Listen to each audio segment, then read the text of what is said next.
pounds, Philip Browne was a man of new energy and drive. Now he drained his glass and carried it to the dishwasher.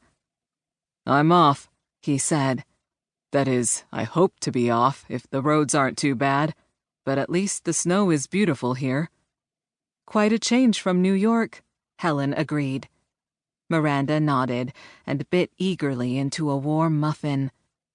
Garnet snow was crisp and white and sparkling, unlike the snow in New York City, which grew gray as soon as it touched the streets. The Brownes had moved to Massachusetts from New York 2 years ago, when Miranda was 13, leaving their cramped city apartment for this spacious old home in a small town near Boston. "I'm driving you to school today," Helen told Miranda, clearing the table. "And Dan, too, if he's ready to go in 15 minutes. Miranda's mother had a private gynecological and obstetric practice in the Garnet Town Center and spent hours each week at the Garnet Hospital as well, delivering her patients' babies. "Let's get all these bags of junk out to the car now." "Mither?" The affectionate nickname Miranda used for her mother came out as a screech. "Mither, that's perfectly fine stuff." She glanced at the brown grocery bags crowding the corner behind the door. "We're not supposed to sell anything that isn't in good condition." "All I know is that I'm delighted to get it out of the house," Helen smiled. "I can't believe we've collected so much rubbish over the years." "What I can't believe," Philip put in as he wound his scarf around his coat collar, "is that you insisted on lugging all of it here from New York in the first place." He shook his head. "You pack rat." Helen came to kiss him at the back door. Philip waved goodbye and headed through the unshoveled drifts behind their house toward the old barn that now served as a garage. He had given up a career as a professor of American history at the city college when they moved to Garnet. Now he was an assistant curator and research director at the American Museum in Lexington. He said he had burned out as a teacher. Students studied history only for the credit toward graduation, he felt.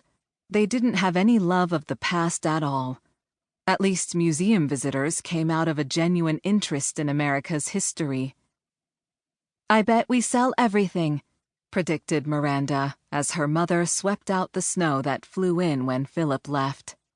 "It seems everybody's interested in the witch house now." The witch house was the old Prindle House, Garnet's oldest building.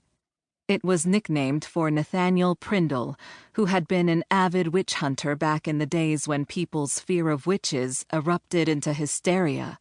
He built the house for his family in 1692, and generations of Prindles lived there until the family eventually died out and the house was bought by the town.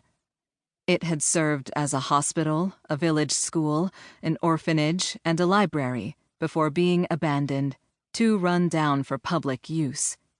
Eventually, the house grew so derelict, the city planned to demolish it and build a new community center on the same site, with the empty yard next door made into a parking lot.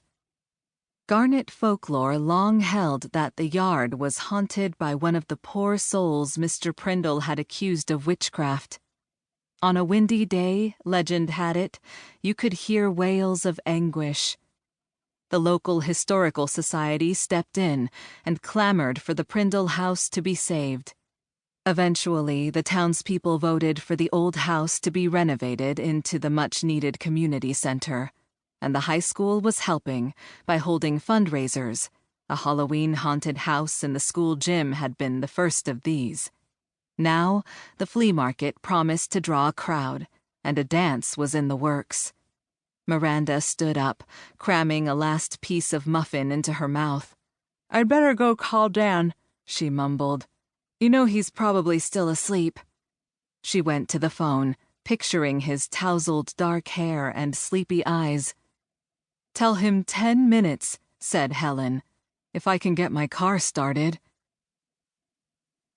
On the way to school, Dan Hooten rummaged through the cardboard box he had stowed in the car and pulled out a pink